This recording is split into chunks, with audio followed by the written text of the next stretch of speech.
It is interesting to me how this system has continued pretty much the same way for years and years and years, except the economic hitmen have got better and better and better. Then we come up with, very recently, what happened in Venezuela. In 1998, Hugo Chavez gets elected president, following a long line of presidents who had been very corrupt and basically destroyed the economy of the country. And Chavez was elected amidst all of that. Chavez stood up to the United States, and he's done it primarily demanding that Venezuelan oil be used to help the Venezuelan people. Well, we didn't like that in the United States. So in 2002, a coup was staged, which there's no question in my mind, and most other people's minds, that the CIA was behind that coup.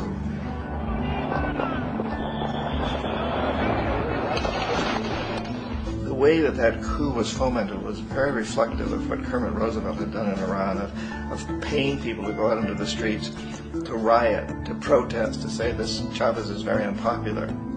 You know, if you can get a few thousand people to do that in television, and can make it look like it's the whole country, and things start to mushroom.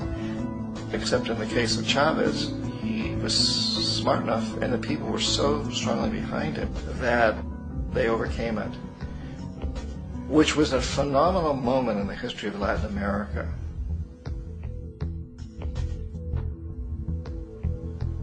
Iraq actually is a perfect example of the way the whole system works. So we economic hitmen are the first line of defense. We go in and we try to corrupt governments and get them to accept these huge loans, which we then use as leverage to basically own them. If we fail, as I failed in Panama with Omar Torrijos and in Ecuador with Jaime Roldos, men who refuse to be corrupted, then the second line of defense is we send in the jackals. And the jackals either overthrow governments or they assassinate. And once that happens and a new government comes in, and boy, it's going to toe the line, because the new president knows what will happen if he doesn't. In the case of Iraq, both of those things failed. Economic hitmen were not able to get through to Saddam Hussein. We tried very hard. We tried to get him to accept a deal very similar to what the House of Saud had accepted in Saudi Arabia, but he wouldn't accept it. And so the jackals went in to take him out. They couldn't do it. His security was very good. After all, he had one time worked for the CIA. He'd been hired to assassinate a former president of Iraq and failed, but he knew the system. So in '91, we send in the troops and we take out the Iraqi military. So we assume at that point that Saddam Hussein is going to come around. We could have taken him out, of course, at that time, but we didn't want to. He's the kind of strong man we like. He controls his people. We thought he could control the Kurds and keep the Iranians in their border and keep pumping oil for us. And then once we took out his military, now he's going to come around. So the economic hitmen go back in the 90s without success. If they had had success, he'd still be running the country. We'd be selling him all the fighter jets he wants and everything else he wants. But they couldn't. They didn't have success. The jackals couldn't take him out again. So we sent the military in once again, and this time we did the complete job and took him out, and in the process created for ourselves some very, very lucrative construction deals. Had to reconstruct a country that we'd essentially destroyed, which is a pretty good deal if you own construction companies, big ones. So, Iraq shows the three stages. The economic hitmen failed there, the jackals failed there, and as a final measure, the military goes in. And in that way, we've really created an empire, but we've done it very, very subtly. It's clandestine. All the empires of the past were built on the military, and everybody knew they were building them. So the British knew they were building them, the French, the Germans, the Romans, the Greeks, and they were proud of it. And they always had some excuse, like spreading civilization, spreading some religion, something like that. But they knew they were doing it. We don't. The majority of the people in the United States have no idea that we're living off the benefits of a clandestine empire, that today there's more slavery in the world than ever before. And then you have to ask yourself, well, if it's an empire, then who's the emperor?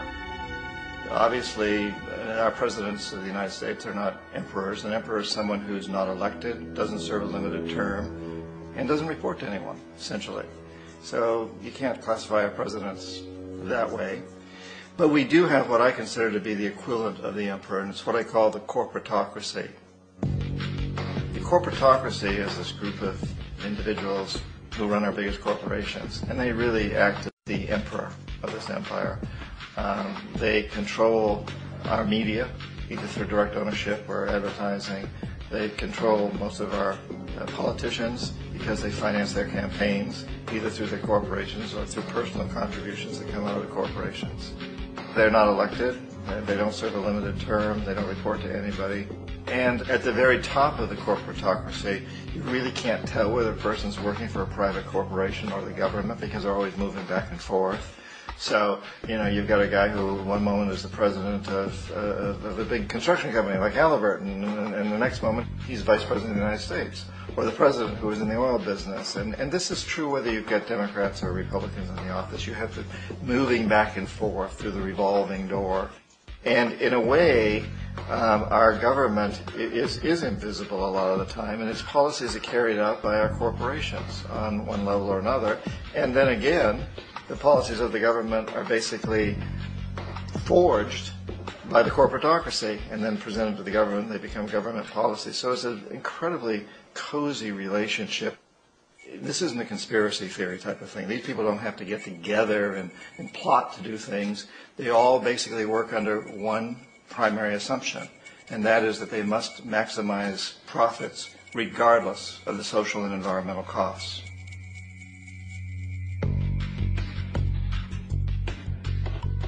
This process of manipulation by the corporatocracy through the use of debt, bribery, and political overthrow is called globalization. Just as the Federal Reserve keeps the American public in a position of indentured servitude through perpetual debt, inflation, and interest, the World Bank and IMF serve this role on a global scale. The basic scam is simple. Put a country in debt either by its own indiscretion or through corrupting the leader of that country, then impose conditionalities or structural adjustment policies, often consisting of the following. Currency devaluation. When the value of a currency drops, so does everything valued in it. This makes indigenous resources available to predator countries at a fraction of their worth. Large funding cuts for social programs. These usually include education and healthcare, compromising the well-being and integrity of the society, leaving the public vulnerable to exploitation. Privatization of state-owned enterprises. This means that socially important systems can be purchased and regulated by foreign corporations for profit. For example, in 1999, the World Bank insisted that the Bolivian government sell the public water system of its third largest city to a subsidy of the U.S. corporation Bechtel. As soon as this occurred, water bills for the already impoverished local residents skyrocketed. It wasn't until after a full-blown revolt by the people that the Bechtel contract was nullified. Then there is trade liberalization, or the opening up of the economy through removing any restrictions on foreign trade. This allows for a number of abusive economic manifestations, such as transnational corporations bringing in their own mass-produced products, undercutting the indigenous production and ruining local economies. An example is Jamaica, which, after accepting loans and conditionalities from the World Bank, lost its largest cash crop markets due to competition with Western imports. Today, countless farmers are out of work, for they are unable to compete with the large corporations. Another variation is the creation of numerous seemingly unnoticed, unregulated, inhumane sweatshop factories, which take advantage of the imposed economic hardship.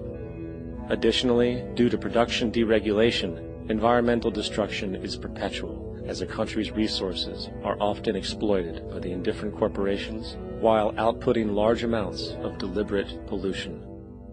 The largest environmental lawsuit in the history of the world today is being brought on behalf of 30,000 Ecuadorian Amazonian people against Texaco, which is now owned by Chevron. So today it's against Chevron, but for activities conducted by Texaco. Estimated to be more than 18 times what the Exxon Valdez dumped into the coast of Alaska. In the case of Ecuador, it wasn't an accident. The oil companies did it intentionally. They knew they were doing it to save money out there rather than arranging for a proper disposal. Furthermore, a cursory glance at the performance record of the World Bank reveals that the institution, which publicly claims to help poor countries develop and alleviate poverty, has done nothing but increase poverty and the wealth gap, while corporate profits soar. In 1960, the income gap between the fifth of the world's people in the richest countries versus the fifth in the poorest countries was 30 to 1. By 1998, it was 74 to 1. While global GNP rose 40% between 1970 and 1985, those in poverty actually increased by 17%. While from 1985 to 2000, those living on less than $1 a day increased by 18%.